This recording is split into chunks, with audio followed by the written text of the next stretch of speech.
AITA for refusing to pay a neighborhood kid for cutting my lawn when I didn't ask him to. I 29 recently bought my first house. I'm settling in and like the neighborhood, and a few neighbors even came by to say hello. They included a woman 43 and her 13-year-old son. Not long after, I was on my couch one afternoon and saw the son outside mowing my front lawn. I was confused since I'd never asked him to and he's never offered. I went out and politely asked him why he was doing it. He said he did it for lots of neighbors, and quickly added they give him $5 for it. I found it really weird, so thanked him for the partial work he'd done, before explaining that since I hadn't asked or wanted him to do it, I wasn't going to be paying him. He said okay and quietly left my lawn. I figured that might be the end of it, just a kid trying to make some money, resolved with no harm done, end of story.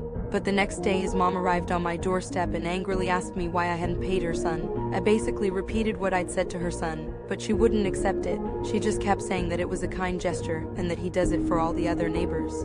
She also said $5 isn't a lot of money and I could have just gave it to him. I kept trying to explain that an agreement like that needs to be set up ahead of time, otherwise it's nothing more than a random demand for money, but she basically tuned me out and ended up walking away as I was talking. I was amazed the adult in the situation was handling it worse than the literal child was. I'm wondering how much longer this will go on for. That was last week. Every time I've seen her since, she stared daggers at me or made a show of crossing the street to avoid me.